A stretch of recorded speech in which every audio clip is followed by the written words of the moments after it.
ആശുപത്രിയിൽ നിന്ന് വിളിച്ചായിരുന്നു. ശരത്തിപ്പ ജയിലിലാണല്ലോ, അതാ അവരെന്നെ വിളിച്ചേ.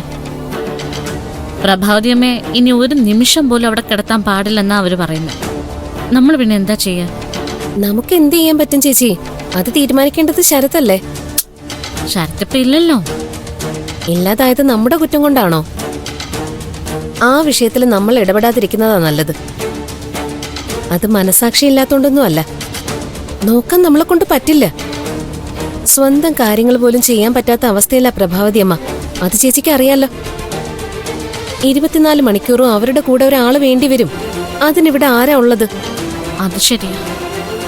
ഞാനും നീയാണേ ജോലിക്ക് പോകും. അമ്മ ഉണ്ടായിരുന്നെങ്കിൽ പിന്നെ ഒരു കൈ നോക്കായിരുന്നു. ഇതിപ്പോ നോക്കാൻ ആരുമില്ലാത്ത അവസ്ഥയാ. ഞാൻ നോക്കും പ്രഭാവതിയെ.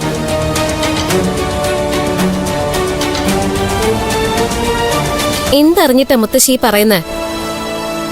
മുത്തശ്ശിക്ക് തന്നെ തീരെ വയ്യ, അപ്പോഴാണോ ഒരു കിടപ്പ് രോഗിയെ നോക്കാൻ പോകുന്നത്?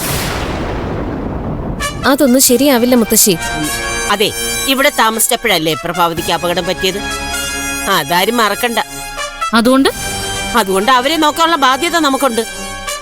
ശരത്ത് ഇവിടെ ഉണ്ടായിരുന്നെങ്കിൽ നിങ്ങളുടെയൊക്കെ കാല് പിടിക്കേണ്ടി വരത്തില്ലായിരുന്നല്ലോ. അവൻ നോക്കിയാനെ അവന്റെ അമ്മയെ.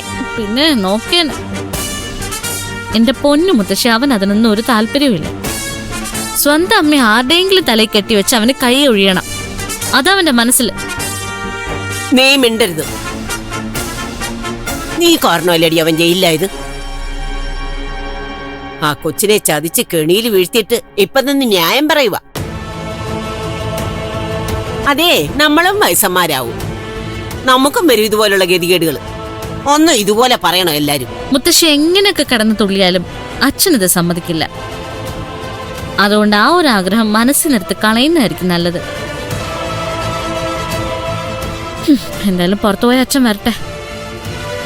എന്നിട്ട് മുത്തശ്ശി എന്നെ നേരിട്ടങ്ങ് ചോദിച്ചോ, ഞാൻ പറഞ്ഞ മറുപടി തന്നെ ആയിരിക്കും അച്ഛന്റെ വായിന്ന് കേൾക്കുന്നത്.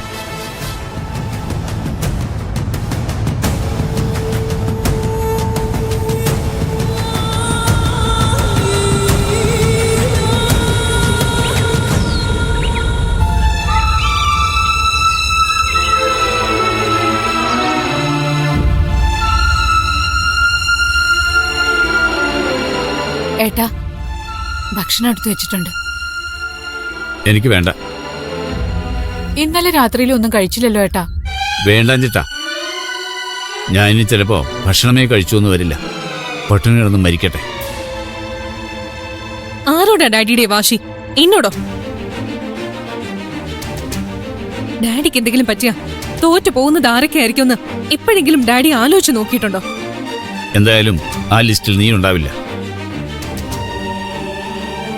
ഞാൻ നിന്നെയല്ല, നീ എന്നെയാ തോൽപ്പിക്കുന്നത്. എന്തിനാ ഡാഡി എപ്പോഴെപ്പോഴും അതേ പഴംപുരാണം തന്നെ പറയുന്നത്? ഇപ്പൊ അതല്ലല്ലോ പ്രശ്നം. ഒരു കാര്യമുണ്ടായാൽ അതിനൊരു കാരണം ഉണ്ടാവും. നിരഞ്ജന്റെ ഇപ്പോഴത്തെ ഈ സ്വഭാവമാറ്റത്തിന് പിന്നിൽ നിന്റെ ആ പഴയകാല ജീവിതമല്ലെന്ന് എങ്ങനെ പറയാൻ പറ്റും? ആ വിശാലിനെ അടുപ്പിക്കരുതെന്ന് 100 പ്രാവശ്യം ഞാൻ നിന്നെ ഉപദേശിച്ചതാ. എന്നിട്ട് നീ കേട്ടോ? ഒരുപാട് ജീവിതാനുഭവങ്ങളുള്ള എന്റെ അഭിപ്രായത്തെക്കാളും നിനക്ക് വലുത് നിരഞ്ജനും വിശാലുമായിരുന്നു. അവര് പറയുന്നതായിരുന്നു. ഇനിയിപ്പോ അനുഭവിച്ചോ? വിശാലിനെ ഇങ്ങോട്ട് വീണ്ടും കൊണ്ടുവന്നത് ഞാനല്ല, അദ്ദേഹം തന്നെയാ. എന്തുകൊണ്ടും നീ അന്ന് എതിർത്തില്ല. ശക്തമായിട്ട് അത് വേണ്ടെന്ന് നീ പറഞ്ഞിരുന്നെങ്കിൽ നിരഞ്ജന് സന്തോഷമായേനെ. അതിനു പകരം നീ അതിന് അനുവാദം കൊടുത്തു. ഇനിയിപ്പോ അതിനെക്കുറിച്ചൊന്നും പറഞ്ഞിട്ടൊരു കാര്യമില്ല.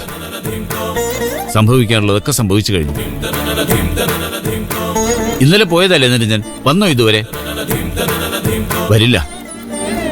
അയാൾ പതുക്കെ ഈ വീട്ടിൽ നിന്ന് അകലാൻ തുടങ്ങുക. ഇനി ഇതെങ്ങനെ തടയണമെന്ന് എനിക്കറിയില്ല. വിധി അല്ലാതെ വേറെന്താ പറയുക?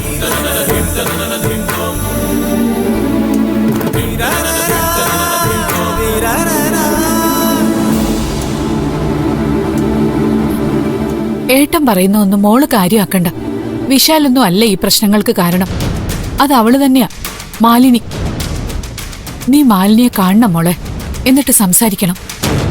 കണ്ട അതൊരു നാണക്കേടല്ലേന്ന് കരുതിയാ ഞാൻ. ആവശ്യക്കാര് നമ്മളാ, അവകാശവും ഉണ്ട്. നീ അവളെ കണ്ട് സംസാരിച്ച ഈ പ്രശ്നങ്ങളൊക്കെ തീരുമെന്ന് എന്റെ മനസ്സ് പറയുന്നു. എത്രയും വേഗം നീ അത് ചെയ്യണം. ഇനിയും വെച്ച് താമസിപ്പിക്കുന്നത് ശരിയല്ല.